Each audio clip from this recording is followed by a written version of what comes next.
You know that classic moment when, by sheer force of will, you end up being dragged into a company get-together, a gigantic family barbecue, or a happy hour with a big group of acquaintances? You arrive, grab a random drink just to have something to do with your hands, find a strategic spot against the wall, and start observing the dynamics of the room. Observe carefully. In a few minutes of absolute silence, your analytical mind maps everything out. You clearly see people laughing too loudly at jokes that aren't funny at all. You notice who's trying to inflate their ego, who's agreeing with absurd opinions just to avoid being the annoying one, and how everyone there is making an exhausting effort to prove they belong to that group. And while you watch this grand collective performance, a strange and heavy feeling takes over your body. You don't feel anger towards them. You literally feel like an alien anthropologist who has just landed on Earth and is studying a completely strange species. Your only desire, visceral and silent, is to give a perfectly rehearsed excuse, leave without saying goodbye to anyone, get home, lock the door, and enjoy the peace of your own room.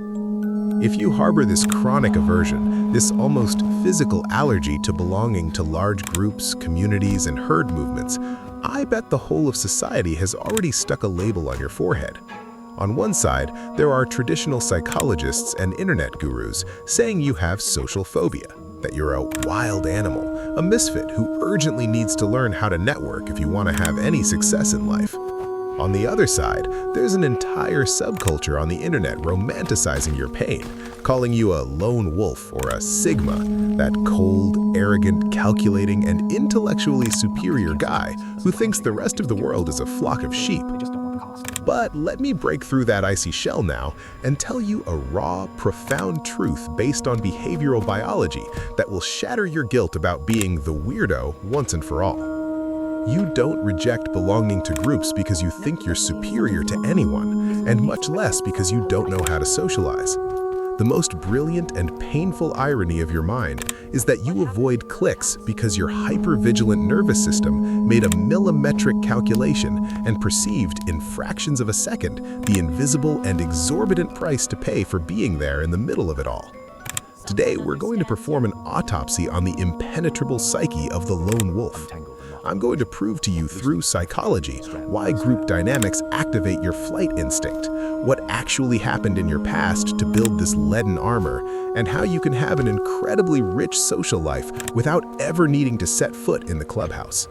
So relax your shoulders, lower your shield for a few minutes, and come with me, because finally someone is going to truly understand you.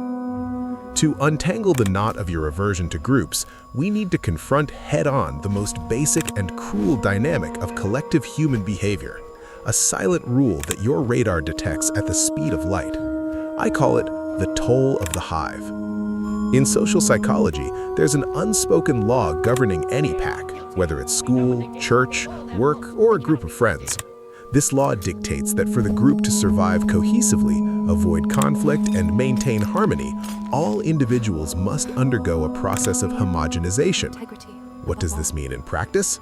It means that to receive membership and be accepted into the hive, you must necessarily amputate the most complex, sharp, and profound parts of your own personality to fit the collective mold.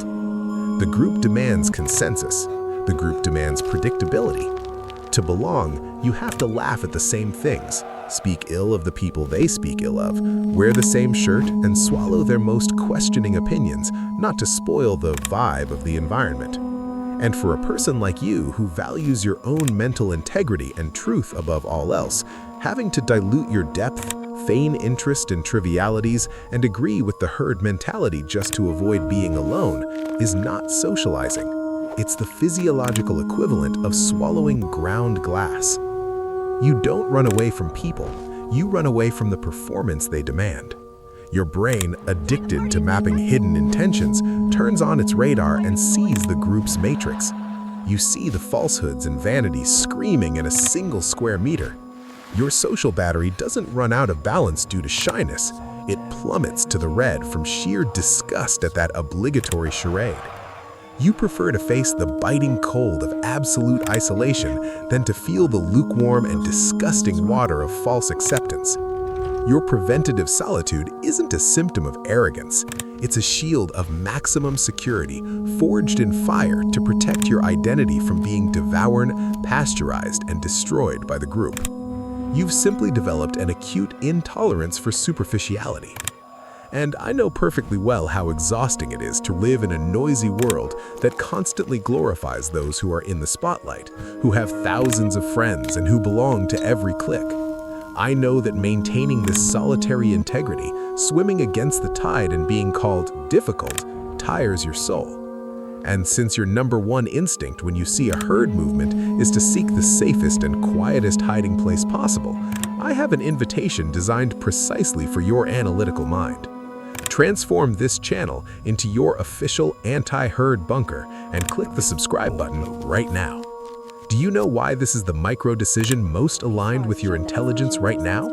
Because you hate group dynamics precisely because they demand that you obey silent rules, that you participate, and that you force a smile all the time. By clicking this button, you send a crystal clear message to your own mind saying, "Look, I've found a safe laboratory, a room where I don't need to be cute, where I don't need to agree with the majority, where deep psychology is served unfiltered and without toxic romanticization." Leave the monumental work of sifting through dozens of neuroscience books and dissecting human behavior to me. Your only mission here is to press this button, sit in your favorite dark corner, watch in your own silence, and let me deliver the answers that validate who you are without ever asking you for anything in return. Solved? Secured your key to our bunker? Excellent. Because now we're going to look in the rearview mirror of your life and unearth the exact trauma that forged this shell of hyper-independence so fiercely. The internet and movies love to say that the lone wolf is born that way, loving solitude naturally, coldly, and imperturbably. But clinical psychology has a much harsher and more compassionate view of his story.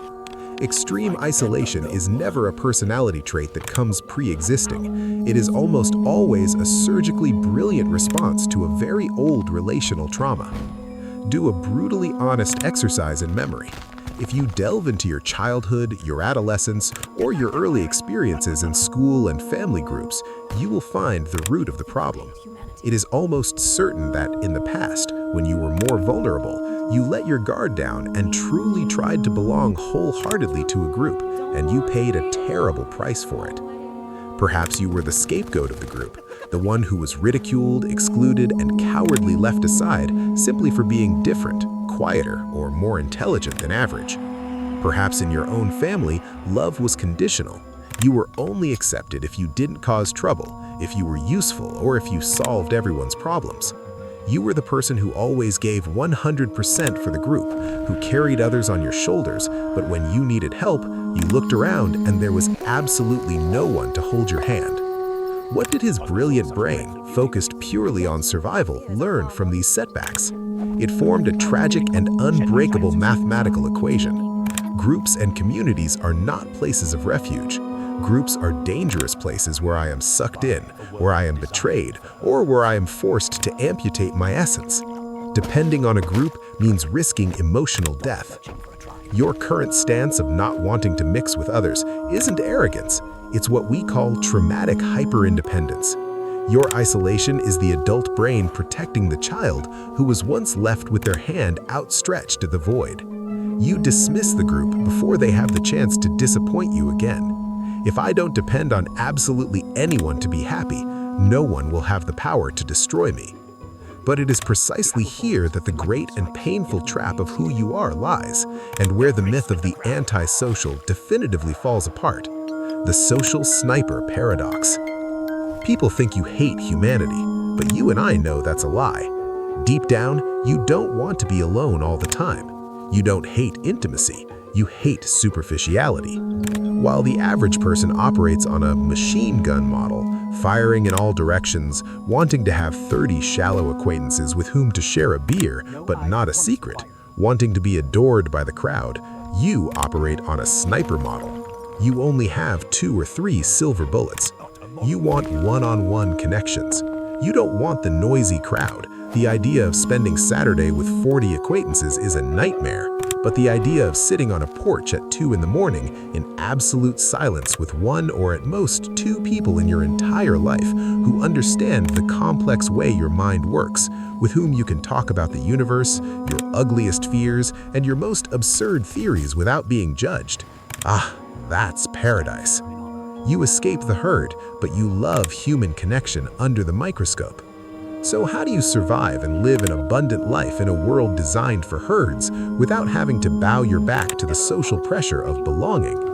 The practical and proven solution isn't to force yourself to swallow frogs at happy hour just to seem normal. It's to stop trying to find a tribe and focus 100% of your energy on building a distributed village. The mistake that generates anxiety is thinking you need a group of friends who are always together and wear the same shirt. The distributed village is when you collect individual, scattered, and independent connections. You have that old childhood